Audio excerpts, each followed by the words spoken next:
The headquarters of the South African Air Force in Pretoria had to be closed due to faulty ventilation systems. Shortly after, the national head office of the South African Police Service in Pretoria was also declared unfit for human use and had to be evacuated.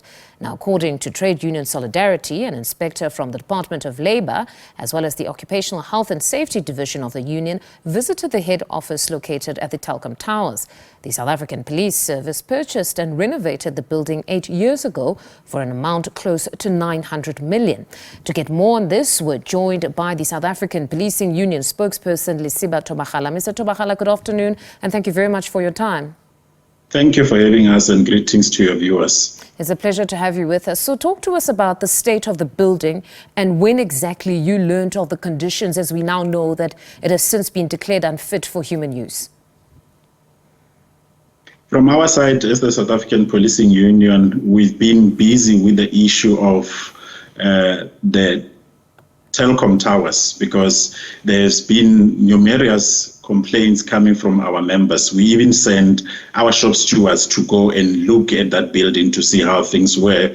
And after they came back, then they indicated that the conditions were not safe. That is when we raised the issue and wrote to the Department of Labour, who then followed specific processes.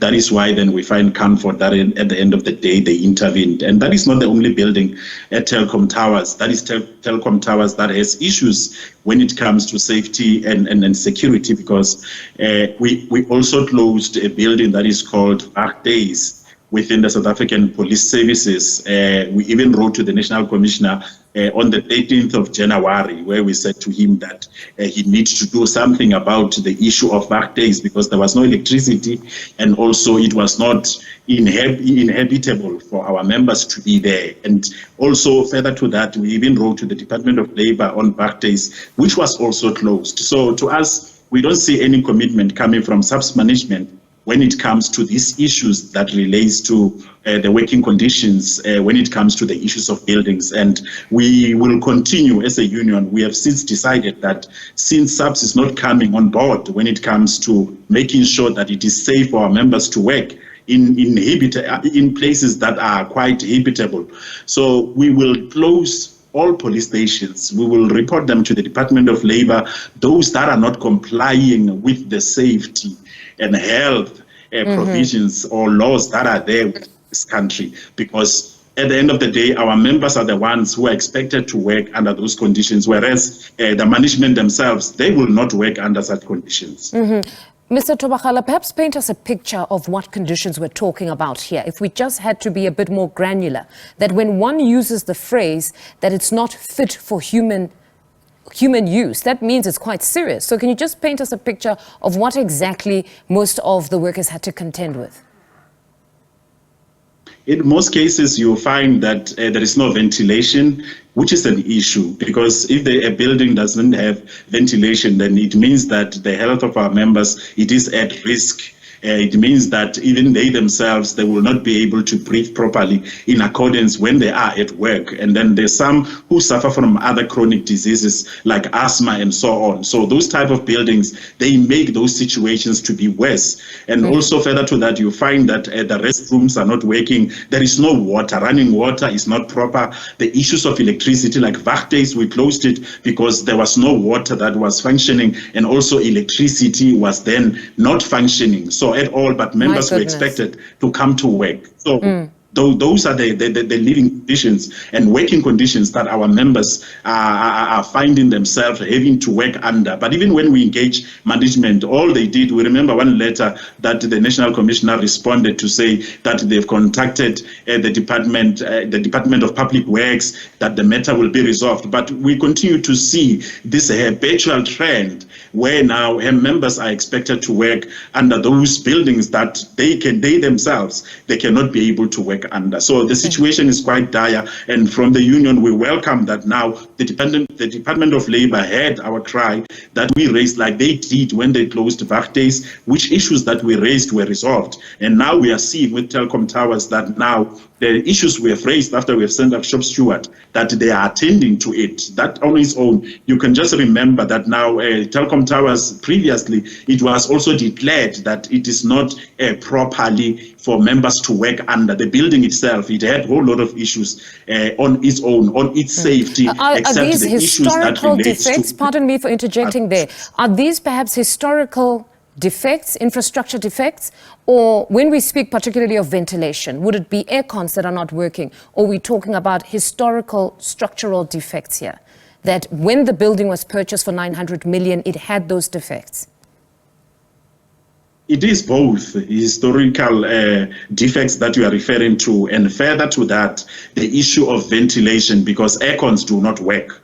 That on its own, it's a problem, because then that on its own, it means that members, how would they work under such circumstances? We expect them to be productive. We expect them to come to work every day and be healthy. Whereas when they come to work for that 8 hours or whatever hours that they will be in that building, they will not be able to breathe properly. And some of them, they end up, even if you didn't have certain type of diseases, then you can happen to contract such diseases. If ventilation on its own, it is not guaranteed. That remains to be a challenge, and that the maintenance thereof also, it is also a problem, because there's some of the boardrooms there and some of the offices that on their own, they are really not up to scratch, but members are expected to go there and be working under such conditions. So what has been agreed upon? Are the members working from home, or have they been redeployed to other areas? There are some who are working from home. We will take legal services. We are aware of legal services that they are working from home, and others are to be redirected somewhere else so that they could be able to function. And indeed, we will keep monitoring closely to any developments that comes before that place could be said that it is habitable. But on our own, based on what we know, the conditions of Telkom Towers, indeed, we really don't believe that the members would be able to go back there. But we'll continue to monitor it. The management of SAPS has to take responsibility and ensure that they resolve such issues, because sometimes you need to place yourself first and ask yourself that would you work under such conditions if you are a manager, if you are a senior manager of the South African Police Services. If indeed you yourself, you cannot work under such circumstances, then it means the same applies to our members. They cannot work under such, but we'll continue to monitor it closely. Now, does the closure have any impact on broader policing at this very point? From our side, definitely, if the functions that are supposed to be carried by the components that are housed there, some of the functions you find that they need one to be in quite a physical infrastructure and so on.